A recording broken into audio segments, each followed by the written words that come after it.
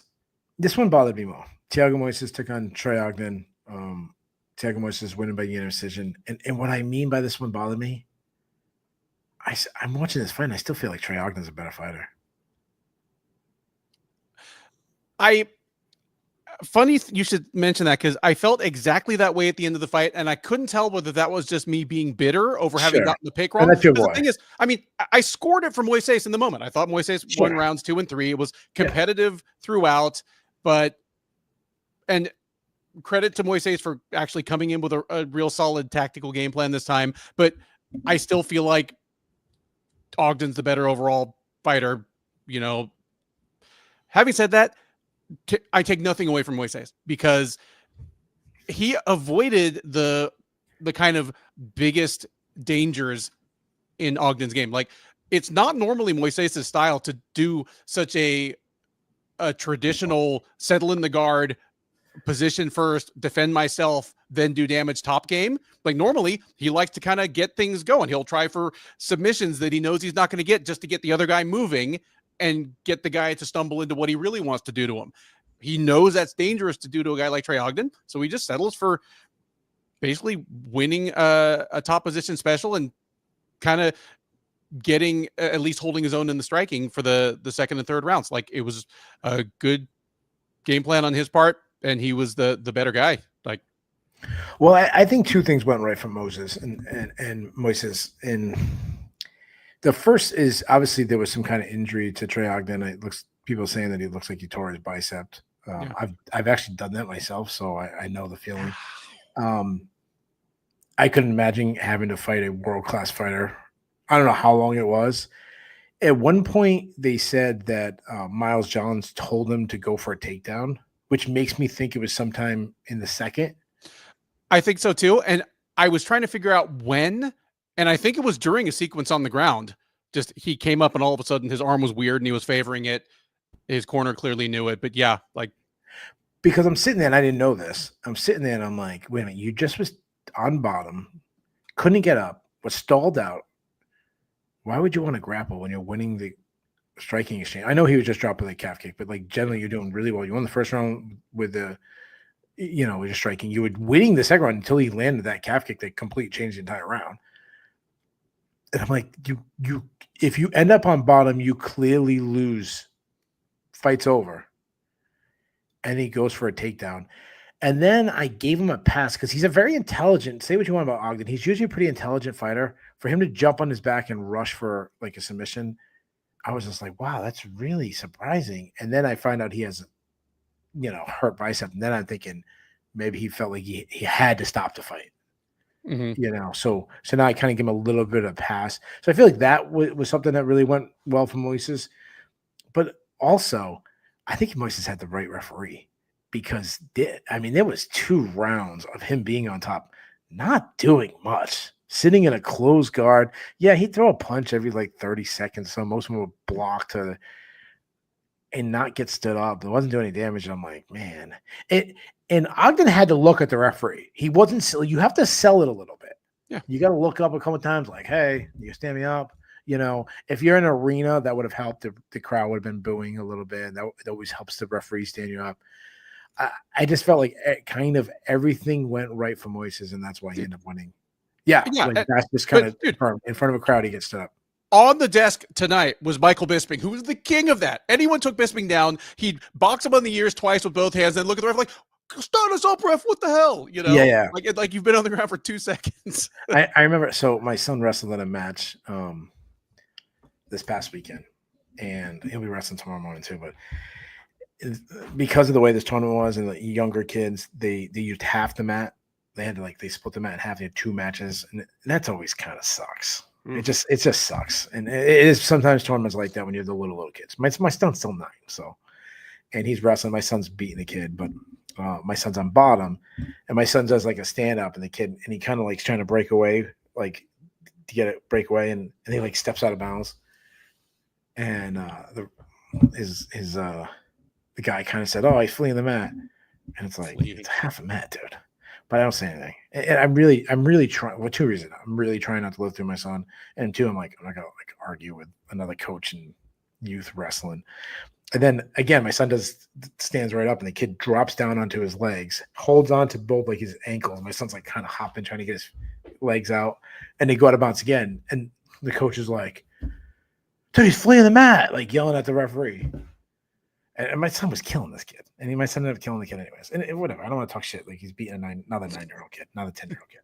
So the other coach is like, dude, was this guy really complaining about fleeing the mat on a half mat? And I said to him, yeah. I said, yeah, but if it was the other way around, I'd probably be doing the same shit. So I'll let it pass. Like he knows it's not happening. Mm-hmm. But you got to sell it. And that, like, Ogden had to sell it. Like, come on, dude, help me out. But then I'm thinking, maybe he didn't want to get stood up. Even torn bicep, maybe he's thinking, I can't win. This is the best way to not take damage. As you say, he's a smart guy. I mean, he's a head coach fighting. So yeah, but unfortunately, if he really does have a torn bicep, he ain't fighting for a while. No. Before that, speaking of wrestling, Preston Parsons took on former All-American wrestler Jacoby Smith, taking the fight on very short notice. Jacoby Smith winning by first round TKO. Jacoby Smith was one of, in my opinion, was maybe the top prospect coming on this year's Contender Series, or at least definitely in that conversation. Obviously, it's fun when you get a wrestler, get a knockout. He's a great athlete. I'm a little worried. Like sometimes, like a spectacular knockout in UFC debut could be the worst thing to happen for a wrestler. I am 100% with you on this. And what I kept thinking, especially because his nickname is just a shortening of his first name, which is, again, that's the most wrestlery thing ever. It just made me think of Josh Koscheck and what happened to him once he got strikeritis. I'm like, please don't let that happen to you. Yeah, because when I hear the word Kobe, I definitely think wrestling, Ben. Oh yeah, yes.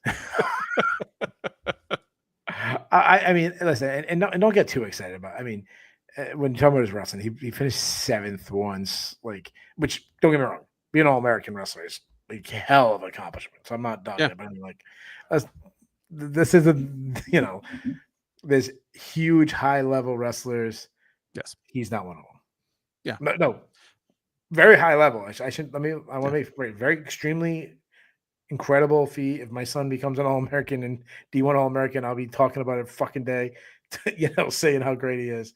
But he's not world class. How about that? Yeah.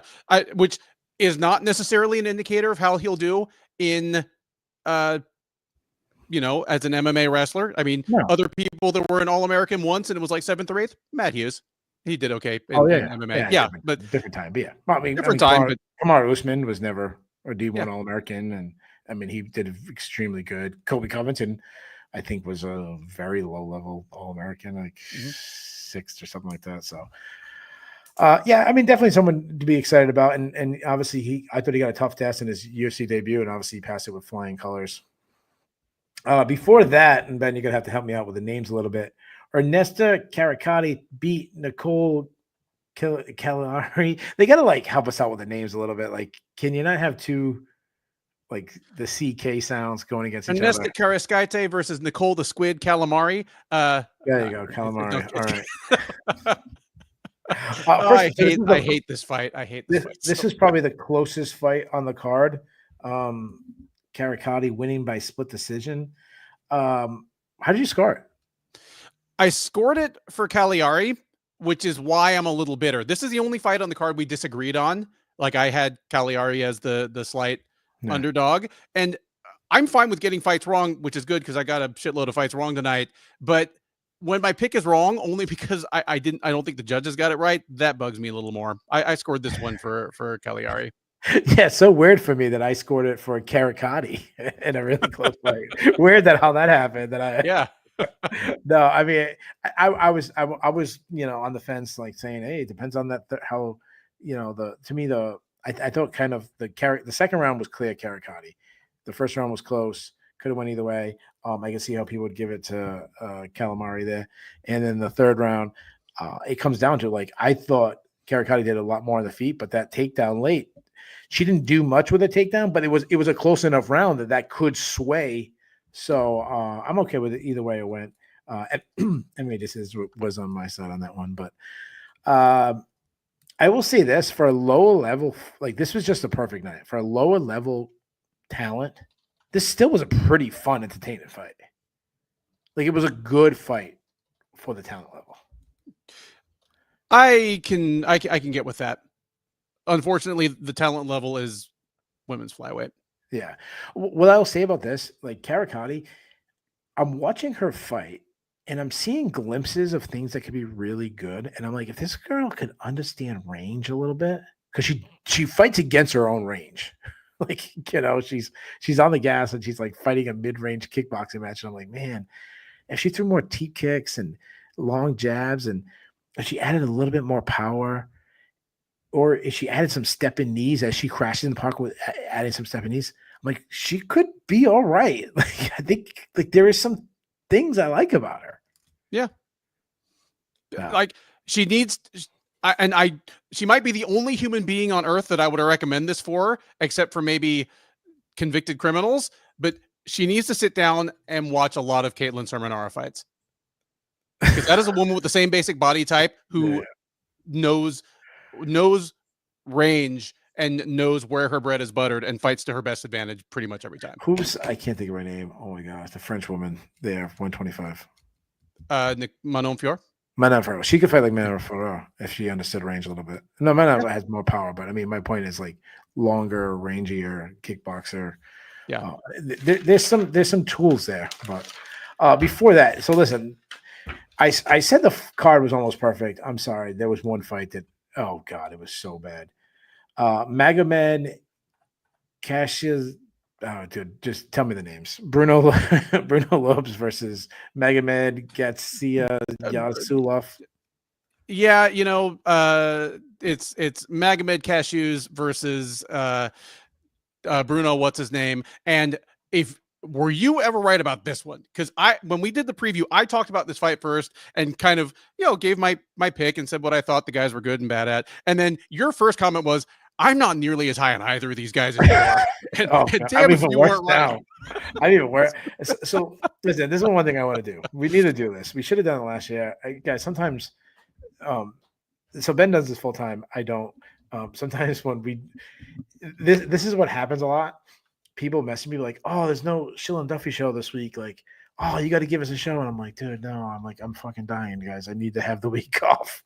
but one thing we do need to do when we have like 4 weeks off at the end of December, we got to have our own awards show. Mm-hmm. Yeah. But we need to we'll do the traditional like fight of the year and knockout, all the ones, which everyone has the same ones for the most part. But we got to add some other ones. How about snoozer of the year? This is my first nominee for the Shillan and Duffy. I want snoozer this to be of the year. This is in the category for snoozer of the year. All right, like we have our nominees. Here's our 3 or 4. Well, I already told you we're going to do a year-end show at the end of 2025, where we're going to kind of talk about our own best and worst picks of the year. Just give ourselves a minute to confess / brag. We'll do some awards too, so I will put this in my notes for it as a nominee for worst UFC fight of the year. I mean, the grappling is so Lopez kept trying to like grapple and he'd get positions, but he couldn't take Gatzulov down. Yeah. But not like Gatzulov had this great takedown for us. It looked like I would rather watch like Twister at a nursing home than watch these guys grapple. Yeah, I'd rather watch Twister at a nursing home too, because you'd see more of a chance of a limb break, I know. It was so bad. Yeah. Oh man. One thing that Magomed kept doing, which was, I picked Magomed and how I feel about how I watch my fights.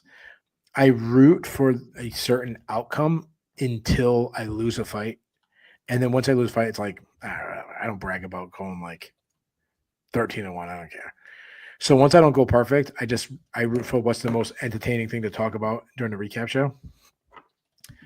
At this point, I was still undefeated in my picks. And Gatzulov was driving me crazy because he would get to he'd fight off takedowns. He'd get to like distance, and then he'd just walk himself right back into the clinch. And I'm like, what are you doing, dude? Like you're fighting the fight that Lopez wanted. All right. We have a Roomba that, vacuums our house when we aren't here. But on whatever Okay. occasions I might actually be here at 9 a.m. to when it starts, the stupid shit that I see our Roomba do trying to get around the furniture is like what he did. Where it's like, yeah. Yeah. Yeah. Bruno the Roomba Lopez is going to be I, his nickname. I bought my wife one of those. It was like her big gift for Christmas, like, I don't know, 5 years ago, 7 years ago. And I thought I was like husband of the year. I'm like, yeah, I got the vacuum anymore. It's gonna go around and vacuum for us every once in a while, like once a day. It's gonna go around. Oh, that thing would bang into everything, make a noise. I think it was like marking up our walls. This is probably like before like you got it with you got the newer, better version. No, it's still pretty dumb. It's like Okay. having a 15-year-old blind dog that just runs into shit all the time. Yeah, it's terrible. And yeah, I think I don't know how much I spent for it. We'll just say like I spent like $200 on it. I think my Yeah, wife that's about right. Yeah, I think my wife sold it at a yard sale for like $10. Like just she might have we have like this like website around here, buy nothing, where you can just give away shit. I think she might have gave it away for all I know. Before that, Victoria Dudakova took on Fatima Klein. And one of her own cornermen. She fought 2 fights in one night, and I think she won one of them. Yeah, I was gonna say that. Sorry. No, that's all right. That's all right. That was her best strike of the night. She got her ass kicked. Fatima Klein. I mean, Dudakova wanted to grapple and then didn't realize that Fatima Klein is a much better grappler than her. Fatima Klein is going to have to show up. Maybe she takes Monday off. She's going to have to show up on Tuesday and grapple with Erin Blanchfield for 4 hours. What is she possibly concerned about that Victoria Dudakova can do? Yeah, this is when like I don't know what I'm assuming Klein's probably a black belt, but when someone's like a brown belt and all of a sudden they get a knockout and they get a black belt for it, and you're like, don't you get a black belt when you have a great grappling performance? Like this would be the one that would make sense if like her cornerman came in. Oh, did Alex Pereira? Didn't Glover give Pereira his black belt after? They all do. It's like it's great. Yeah. It's like when the old Brazilians just get knocked out and start screaming out jujitsu. Like you just he's from the school of Vitor Belfort. Yeah. Yeah, Vitor Belfort like throws like a 20 punch combination on Tank Abbott and starts screaming out jujitsu.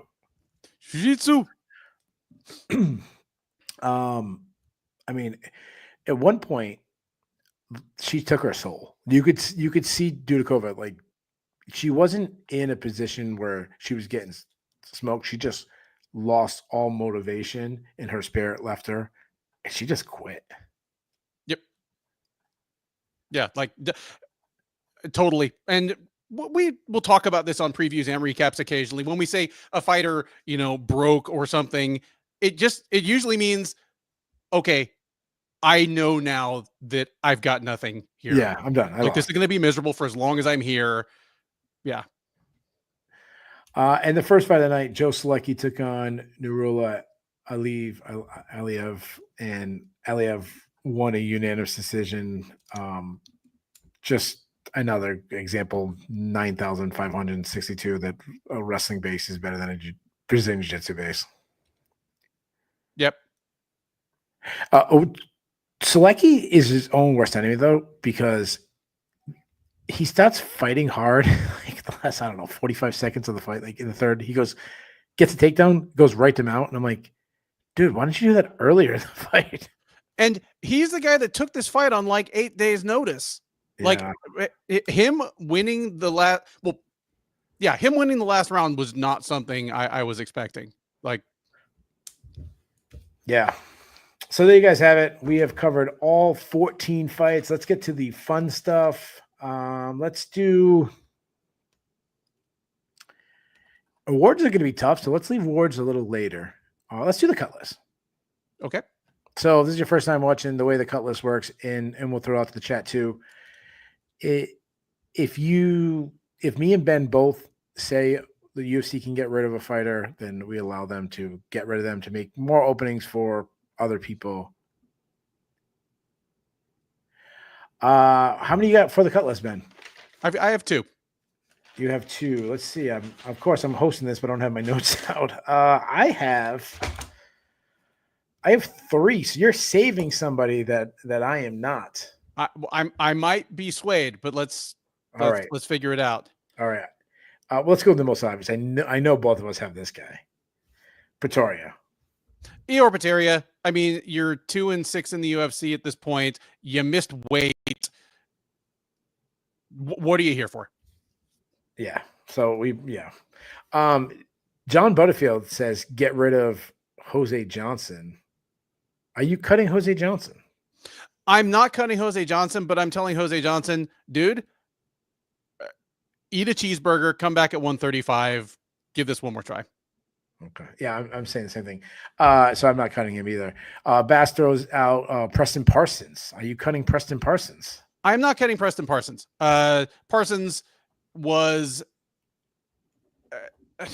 Here's the problem. He was gonna remember that for as impressive as he was, Jacoby Smith came in on very short notice. Yeah. Parsons was supposed to be fighting Andreas Gustafsson, who came from the same season of the Contender Series, not nearly as heralded. And the funny thing is, if he'd lost to Gustafsson, I might have been like, okay, let's let Parsons go. This was fun. But Smith is high enough in my estimation that I'm like, this isn't Parsons' fault. Yeah. It definitely was, and it's a different style, much better athlete, different style fighter. So that was I understand what you're thinking. I've always kind of been on Parsons a little bit. I think he's a little underrated, but he's lost 3 out of 4. And like sometimes you have to win. So I actually was cutting Preston Parsons. So you saved Preston Parsons. So let's see if the remaining fighter is the same one. Ben, who do you have? I have the artist formerly known as Abdul Razak Al Hassan. We have the same person. I mean, the guy's he's winless in his last 3 fights, and we can go back much further. And this guy's record is, I mean, he's up there in age. We are saying it is time to finally get rid of Mr. Abdul Razak Al Hassan.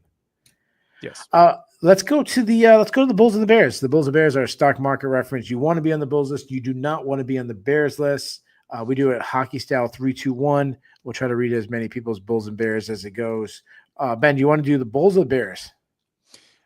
I guess we might as well stick with stay negative. Okay. We can do the Bears. Give me your Bears. Okay. Bears. Gotta throw out Amanda Ribas. And this is as my least Barry of the Bears. But Ribas, as you pointed out, she's had 2 UFC headlining fights at this point. Not coincidentally, they're the 2 times that she was probably closest to a title shot with the win. Both times she crapped the bed, and both times she did it in winnable fights. She was not outmatched either time, but just came in with the wrong game plan or didn't stick to whatever the game plan was.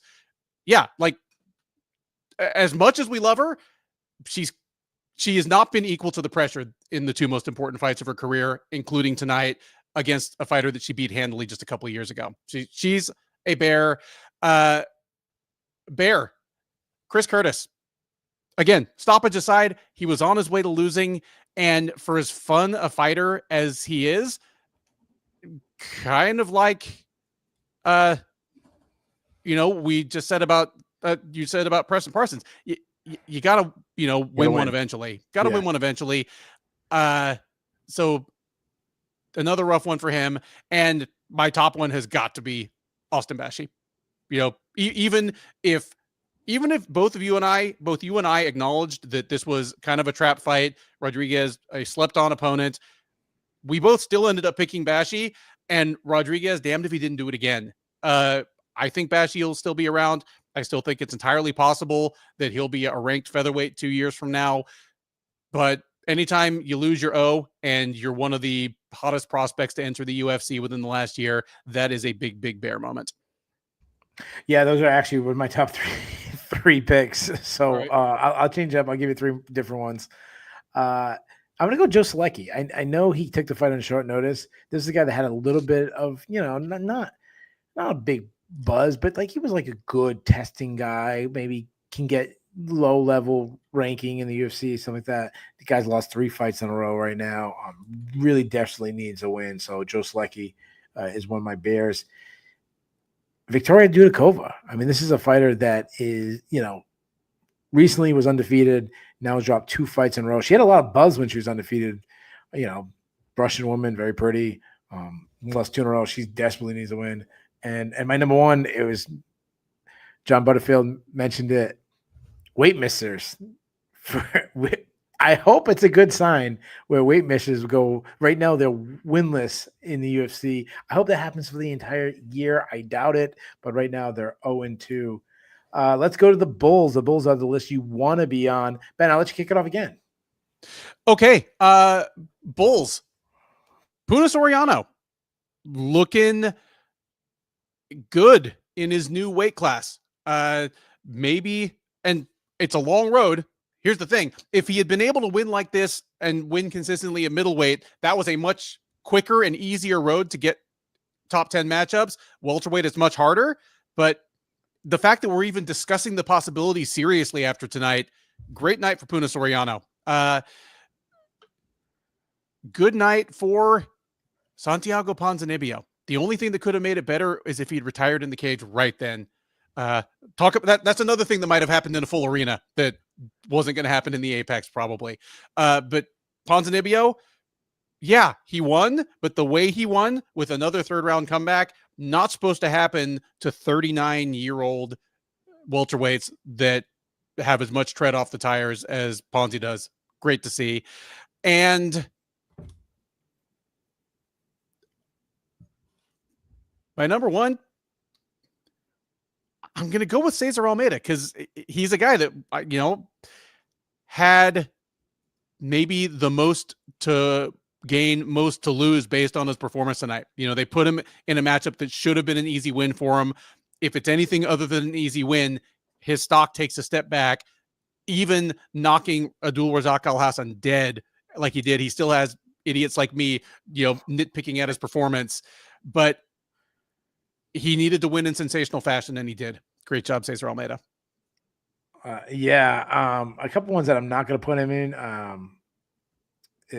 Nuro Aliyev, he's only 24. He's 2-0 in the UFC over some solid competition, but he didn't make my cut. Christian Rodriguez, 5-2 in the UFC, the prospect killer. Everyone's naming him. He did not make my cut. So here's my top three. Jacoby Smith. I mean, give me a wrestler with power, taking the fight on really short notice, knocks the guy out. It goes right to calling out Bilal Muhammad, which is kind of funny, but nice performance, Jacoby Smith. My number two, Roman Kopylov. I mean, the guy's won 6 out of his last 7. This is probably the biggest win of his career. I mean, you had Cesar Almeida on your Bulls list, and rightfully so. He recently beat Cesar Almeida. So things going really good. And my number one Bull, I can't believe I've been looking at the people's comments. First of all, how is this guy not on everybody's list? Number one, Marco Tulio gets a KO in his UFC debut, but even more why this guy's talking. This dude's shagging Norma Dumont, man. Like, this guy is the ultimate Bull. Good for you, winning man. At life. He is winning at life. Marco Tulio, way to go, my man. Let's do Dude Seriously. Dude Seriously is I can't even explain it. We just seriously. Just get serious. Get silly. I'll go first.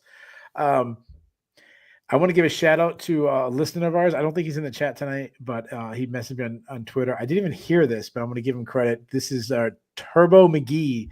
Had a Dude Seriously. It was Dominic Cruz thinking that Fatima Klein versus Victoria Dudakova was in the 3rd round when they were only in the 2nd.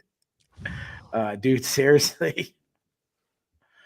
You already mentioned Dudakova's slapping her own corner, man, being the best strike lander. Dude Seriously. How about, I know John Butterfield mentioned this in the chat, but I had it in my notes too. How about Ernesto Caracata, nicknamed Heavy Hands, despite being the most pillow punch thrower in the UFC? Dude, seriously. And my last one, Felipe Muniz, great win, but then he starts doing the Carlos Newton celebrate. That should be Carlos. You can't. That'd be like an NFL player doing the Ray Lewis dance, or someone started doing the grave digger thing that's Carlos Newton thing. Dude, seriously. And that right now, half our chat is looking up who's Carlos Newton. Ben, do you have any Dude Seriouslys? I had one in my head that just flew out, and I wish I could remember what it was. It was probably a good one, but now it's gone. Oh, John Butterfield said that Michael Bisping telling Charlie. Charlie Arnold, that she was nervous sitting there. Oh, nice. Maybe she was sitting on the side of Bisping that he couldn't see her. I don't know. Yeah. Ninja Kitty's talking shit about the Sherdog forums. That might get you banned for that. I don't know. No, like, dude, the Sherdog forums,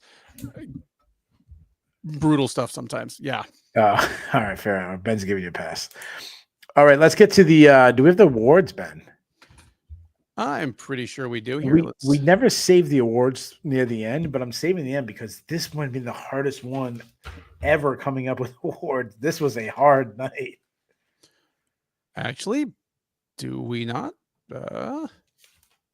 We don't have the official awards. We don't have the official awards yet. Okay. Oh no, we got them. All right. We have 2 performance of the night bonuses and 1 fight of the night. So it is the usual array of awards. The people listening are, you probably already know. You're either following the post-fight presser, you're following Twitter, you're looking at the Sherdog front page. So rather than guessing, let's just say whom we'd give it to if you don't agree. I will say that they could have given out more performances of the night and I would have been fine with it, but I have no objections to the 2 they gave. And there's just going to be people who aren't getting it. That's going to be like, all right. So first of all, fight of the night, to me, it's got to be pretty obvious. It's got to be Kopilov Curtis.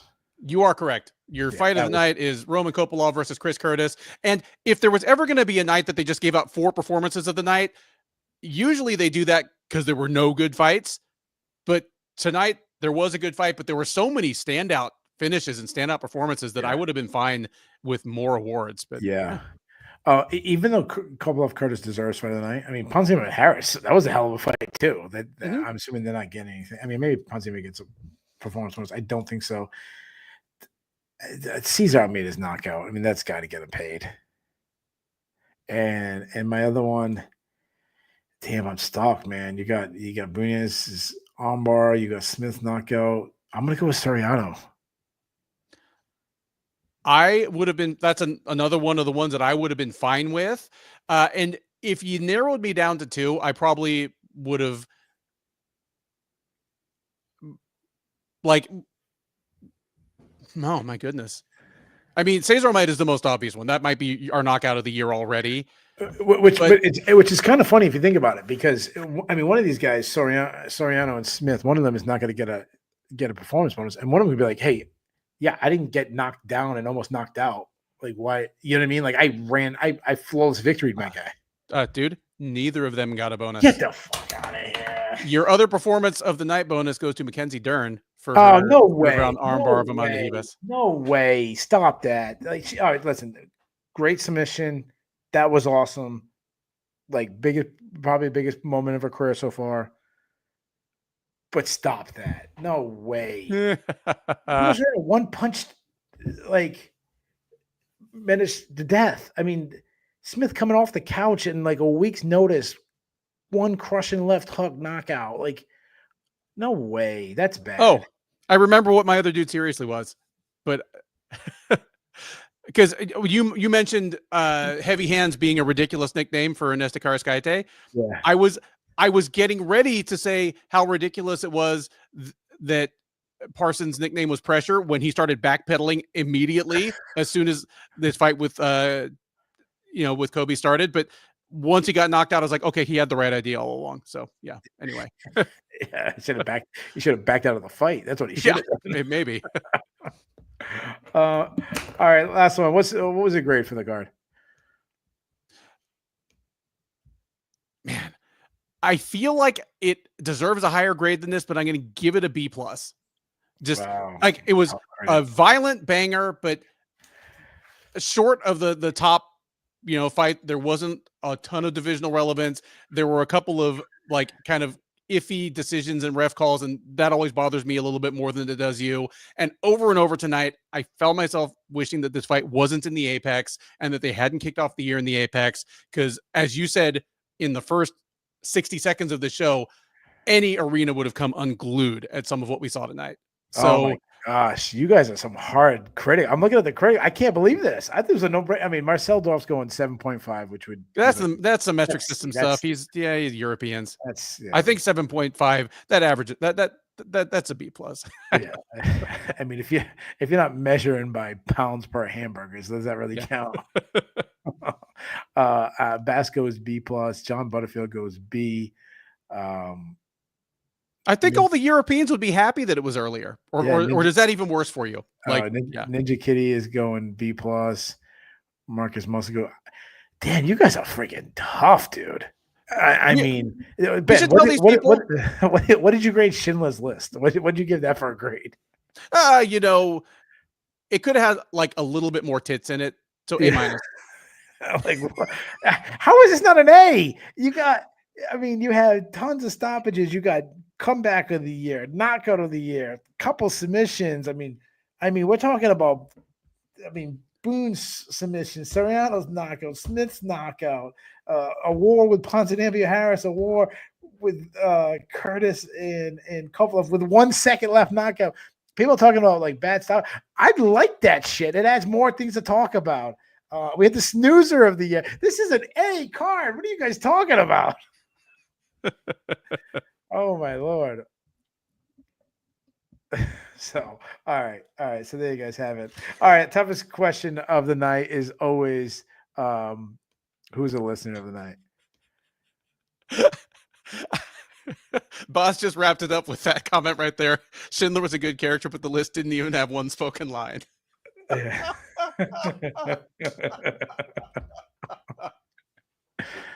That was pretty good.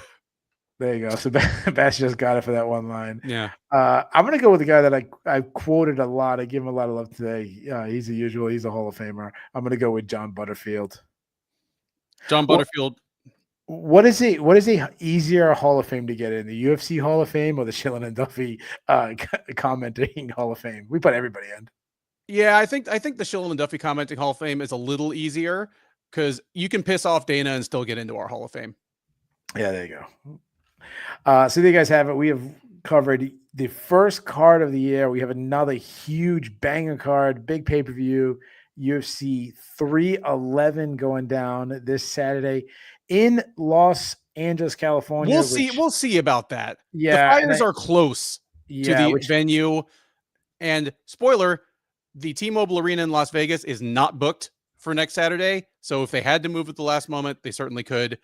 If the fires get too close, what they'll do is they'll just tell Dana that one of his headliners tested positive for PEDs because that's proven to get the UFC to move a card at the last minute more than any actual natural disasters.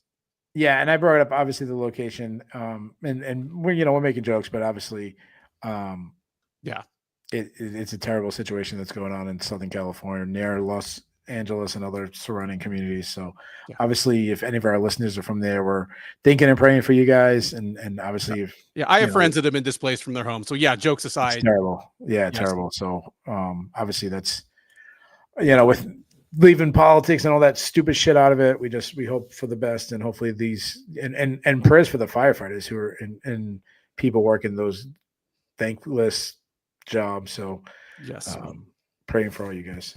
So there you guys have it. We'll see you guys next week.